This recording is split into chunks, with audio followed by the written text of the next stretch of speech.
Suraj! Lakshman, they are always confused with my name. What happened with this safety line? It's not enough. Long enough, huh? You can put it more. It's not long enough.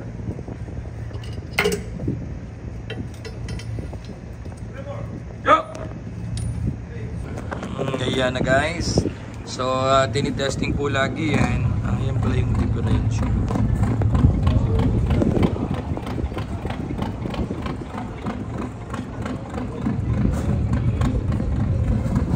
So, ang ganda ng view, ano?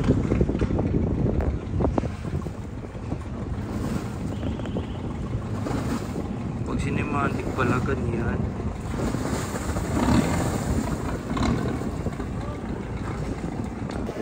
So good morning again guys. Today we are on the drill and ayan na naman, mag-check na naman yung ating mga dakila, no? Mga dakilang kasamahan sa trabaho, ang kanilang life boat, yan rescue boat, ano? Kailangan nilang i-check yan at every 2 weeks. Yes, in-check nila yan kung ito ba ay nagagamit at magagamit dyan in case na mayroong emergency na dumating sa kanila, no? Sa atin. So, ganyan po yun. Ino-drive nila yung ating rescue boat. Ayan. So, tinitesting nila kung gumagana nga ba. Nilo-lower din natin ang ating mga yan. Nilo-lower natin yan yung ating mga malalaking at kasama mo ako. yes, ayan po, no?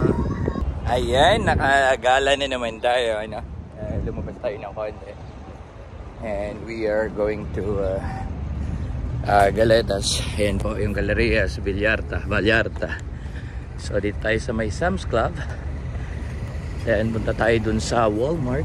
Ayan lang, sa Puerto Vallarta po yan, Mexico.